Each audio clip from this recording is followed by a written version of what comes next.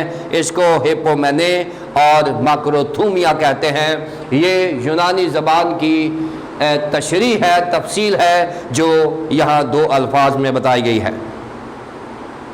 اب میں آپ کو ایک مثال دیتا ہوں تحمل کو سمجھنے کے لیے۔ میں ایک مثال دیتا ہوں۔ ایک ینگ پادری جو ہیں، وہ جا کے ایک سینئر پادری کو کہتے ہیں کہ بزرگ پادری صاحب میرے لیے دعا کریں کہ خداوند مجھے تحمل سکھائے، مجھے صبر سکھائے۔ تحمل جو ہے یہ میری زندگی میں کم ہے، تو آپ میرے لیے دعا کریں کہ خداوند مجھے یہ روح القدس کا جو پھل ہے تحمل، یہ مجھے سکھائے۔ تو پادری صاحب کہنے لگے کہ آجا بیٹا ہم دعا کرتے ہیں۔ پادری صاحب نے دعا کیسے کی؟ اس کے سر پہ ہاتھ رکھا اور سینئر پادری صاحب دعا کر کے کہنے لگے کہ اے خداوند اس کو صبح بھی مصیبت میں رکھنا، اس کو دوپہر بھی مصیبت میں رکھنا، اور اس کو شام کو بھی مصیبت میں رکھنا۔ اور جب یہ دعا کی تو وہ لڑکا نوجوان پادری اٹھ کر ہوا، پادری صاحب میں نے مصیبتوں کے لیے دعا نہیں کی، کہا میں نے تو کہا ہے تحمل کے لیے۔ کہتا ہے بیٹا تحمل اسی وقت آئے گا جب تیرے پہ مصیبت آئے گی، جس پہ مصیبت نہیں آتی اس کو کیا پتہ ہے تحمل کا۔ تو تحمل سیکھنے کے لیے لازمی ہے کہ ہمارے اوپر پریشانی آئے، ہمارے اوپر آزمائش آئے، ہمارے اوپر مصیبتیں آئیں، ہمارے اوپر تکالیف آئیں، ہمارے اوپر پریشر آئیں، پھر جا کے آپ تحمل سیکھیں گے۔ تو پھر لڑکے نے کہا کہ جی یہی دعا چاہیے مجھے تحمل سیکھنا ہے۔ لہٰذا پادری صاحب نے یہ کہا کہ بیٹا اگر تحمل سیکھنا ہے تو اس کی یہی دعا ہے کہ ہم پریشانی میں ایک ایسا رویہ اپنائیں جو مسیحی رویہ ہے، جسے تحمل کا نام دیا گیا ہے، اور یہ روح القدس کی مدد کے بغیر نہیں آئے گا، کیونکہ یہ روح القدس کا پھل ہے۔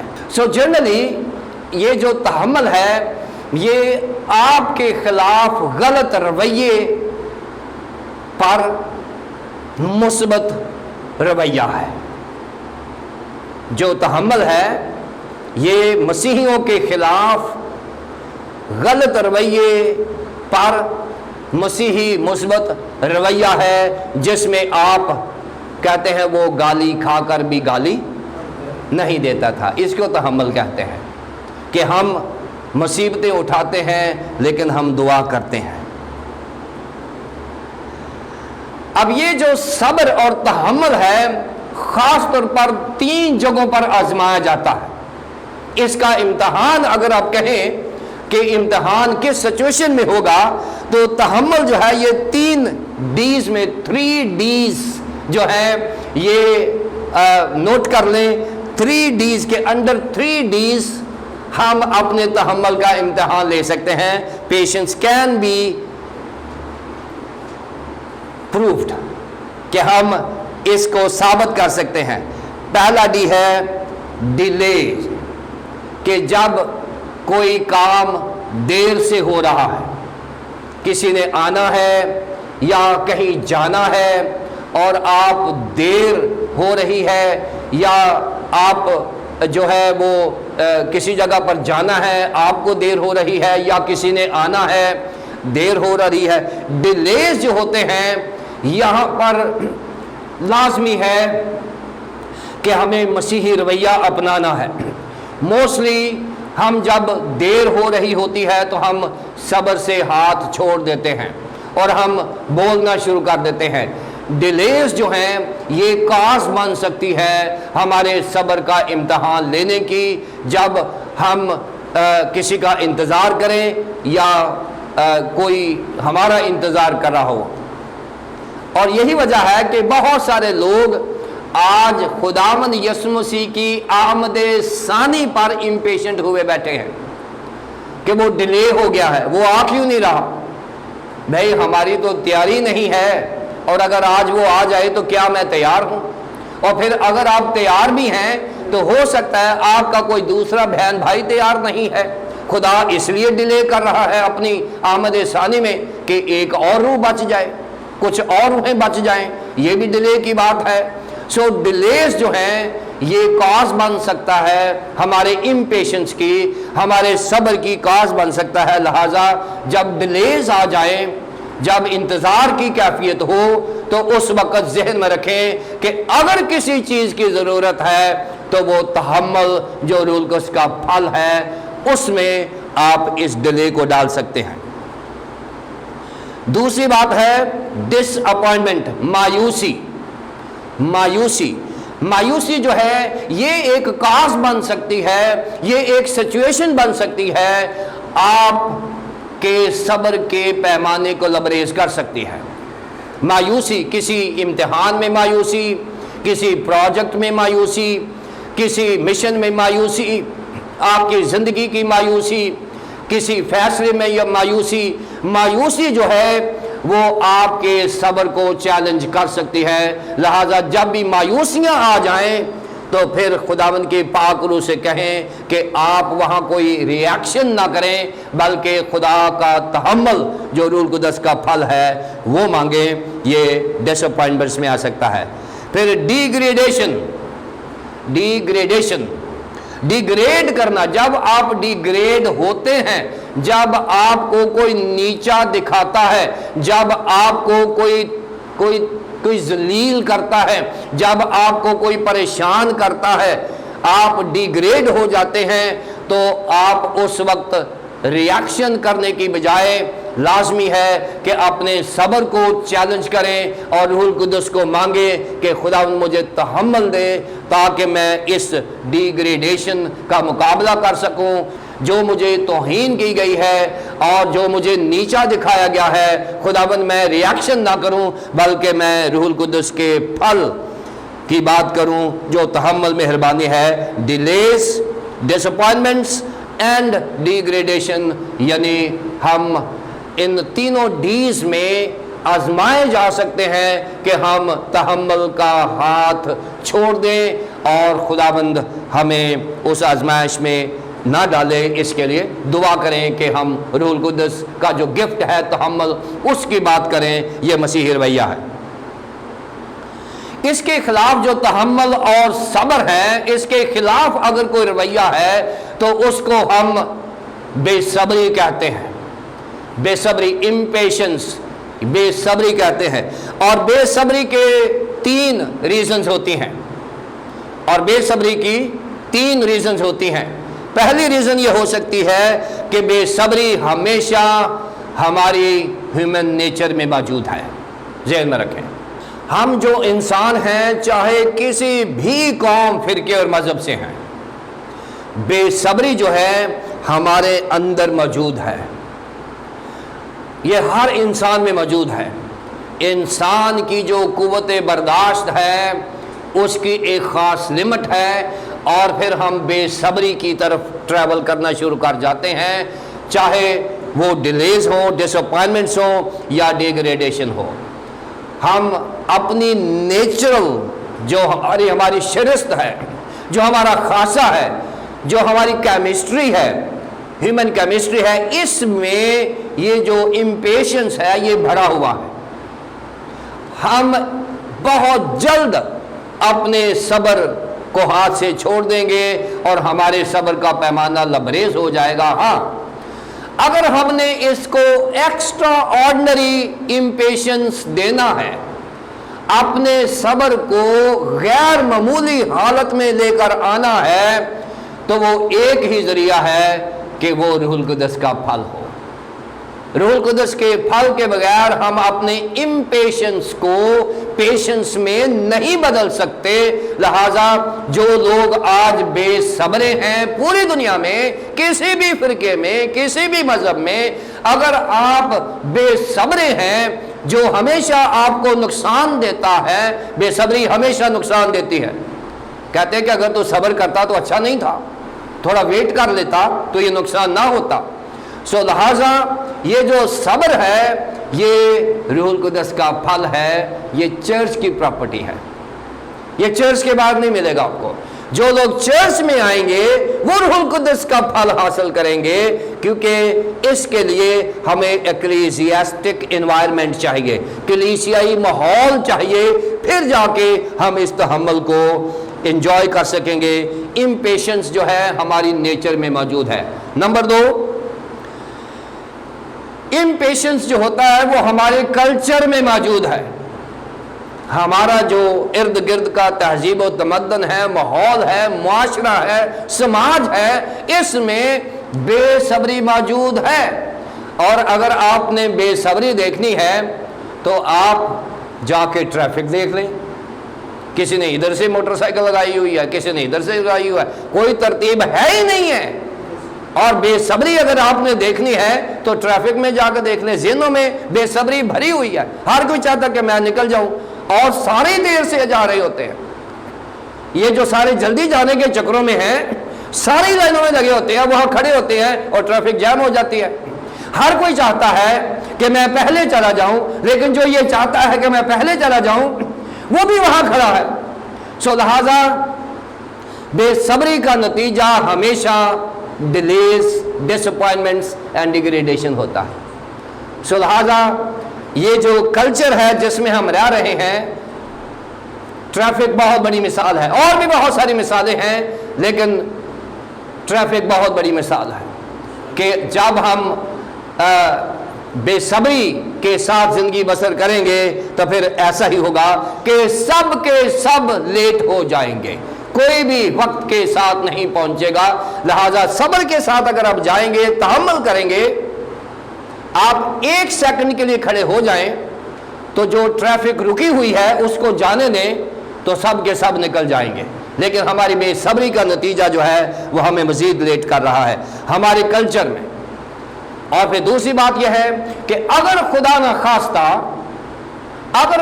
خواستہ کوئی تھوڑی سی گاڑی لگ جائے تو گاڑی کا تو نقصان نہیں ہوتا، لیکن 2 آدمی لڑ پڑتے ہیں اور بعد میں ایک دوسرے کا خون نکال دیتے ہیں، اور گاڑیوں کا نقصان نہیں ہوتا۔ بے صبری کا نتیجہ تحمل ہے ہی نہیں ہے، ایک دم سے لڑائی کرنا شروع کر دیتے ہیں، اور یہ لڑائی ہوتی رہے گی جب تک ہم خداوند یسوع مسیح کو نہیں مانیں گے، ہمارے اندر روح القدس نہیں ہوگا، ہمارے اندر روح القدس کا پھل نہیں ہوگا، اس وقت تک یہ لڑائیاں بھی چلتی رہیں گی اور یہ ٹریفک کا انتظام بھی ایسے ہی رہے گا۔ لہٰذا ٹریفک کا انتظام اور انسانی مزاج کو بدلنے کے لیے ایک ہی حل ہے، اور وہ خداوند یسوع مسیح روح القدس کا پھل ہے، جسے تحمل کہتے ہیں، جسے صبر کہتے ہیں، یہی حل ہے۔ اس لیے میں آپ کو حل دے رہا ہوں آپ کی ٹریفک کا اور آپ کے مزاج کی تبدیلی کا۔ آپ یقین کریں بائبل کا یہ حل ہے، خداوند یسوع مسیح نے دیا ہے، بائبل مقدس نے دیا ہے کہ اگر ہم تحمل مزاج ہو جائیں گے اور تحمل روح القدس کا پھل حاصل کریں گے تو ہماری زندگی میں تحمل نظر آنا شروع ہو جائے گا، سارے کے سارے نظام بہتر ہو جائیں گے۔ پھر تیسری بات ہے امپیشنس اس وقت ہوتا ہے جب ہمارا تعلق خدا کے ساتھ نہیں ہوتا، کیونکہ انسانی رویہ ذاتی طور پر امپیشنس ہے۔ جب ہمارا تعلق خدا کے ساتھ بن جاتا ہے ہمارے اندر تحمل آنا شروع ہو جاتا ہے۔ سو تحمل مزاجی جو ہے یہ خدا سے ملتی ہے، اس لیے لازمی ہے کہ ہم تحمل لیں تاکہ روح القدس کا پھل ہماری زندگی میں آئے اور ہم اس کو دکھا سکیں۔ یہ تحمل سے متعلق میں نے آپ کو ٹپس دی ہیں۔ اب بات کریں دا سورس آف پیشنس، کہ یہ تحمل ہم کہاں سے حاصل کریں۔ اگر کوئی کہے جی مجھے تحمل چاہیے، جیسا وہ لڑکا آ گیا تھا تو چلے وہ پادری صاحب نے بڑا اچھا کیا، لیکن تحمل جو ہے میں بتانا چاہتا ہوں خروج 34 باب کی 6 آیت میں آپ آ جائیں، ایکسڈس 34:6، وہاں لکھا ہے اور خداوند اس کے آگے سے یہ پکارتا ہوا گزرا، خداوند خداوند خدائے رحیم اور مہربان، قہر کرنے میں دھیما اور شفقت میں اور وفا میں غنی ہے۔ یہ بائبل مقدس کی میں نے ایک آیت پڑھی ہے جس میں خدا کے کردار کو بتایا گیا ہے کہ وہ قہر کرنے میں دھیما اور شفقت اور وفا میں غنی ہے، یعنی